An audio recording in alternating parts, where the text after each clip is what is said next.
les prix intelligents de chez GetAround. Non, non, non. Dans cette vidéo, je vais vous expliquer pourquoi je ne me fie pas au prix intelligent de GetAround. Avant de vous expliquer pourquoi je ne me fie pas du tout à cette facilité, à cet outil, je vais d'abord vous expliquer, pour ceux qui ne connaissent pas, ce que sont les prix intelligents GetAround. Alors les prix intelligents GetAround, c'est tout simplement l'application qui a mis en place un outil qui permet de déceler quel est le meilleur prix pour qu'une voiture parte en location, peu importe la saison. Donc, sur le principe, effectivement, c'est bien puisque ça nous évite un effort intellectuel et ça nous permet d'optimiser au mieux, de rentabiliser au plus vite notre véhicule mis en location sur la plateforme. Alors, je vais émettre un bémol, pourquoi pas l'utiliser en basse saison? Puisque de toute façon, il y a une période creuse qui est assez longue.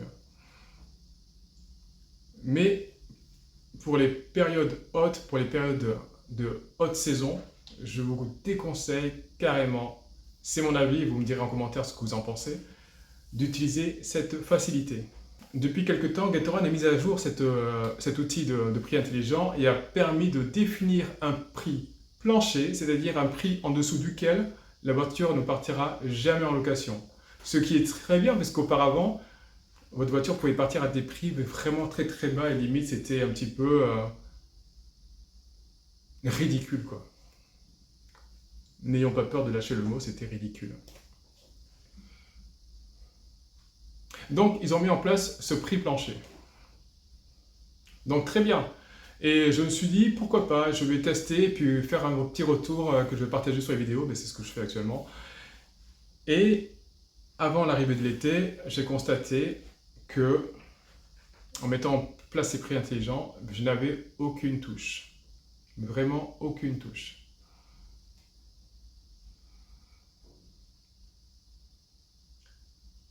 Alors je me suis dit, c'est peut-être la localité, il n'y avait pas de raison.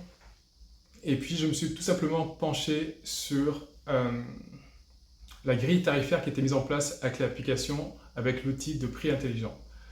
Et je me suis rendu compte, effectivement, que les prix étaient bien trop élevés dans un contexte où les gens font attention depuis que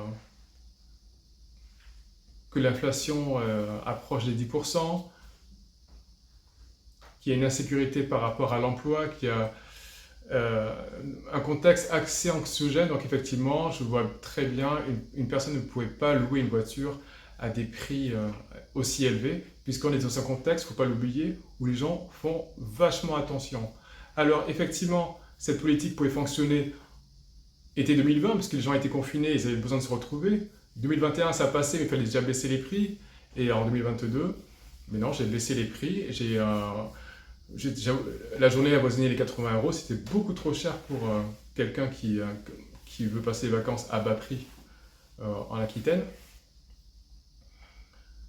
Mais j'ai baissé les prix, mais j'ai aussi fait en sorte que la dégressivité soit moins importante, ce qui fait que ça restait super intéressant pour moi, d'autant plus que de toute façon, la voiture, je la vendais, je la louais 2 fois plus cher qu'en période creuse. Donc c'est quand même très intéressant pour moi, mais voilà, j'étais pas à des 80 € la journée. La voiture ne partirait pas.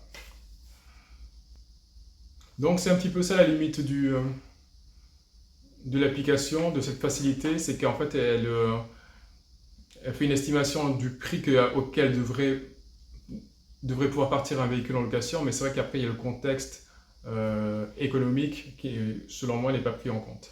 Méfiance avec les prix intelligents, et ça je le disais déjà en 2021 dans mon livret qui est sorti, qui s'appelle les 25 erreurs de loueur débutant.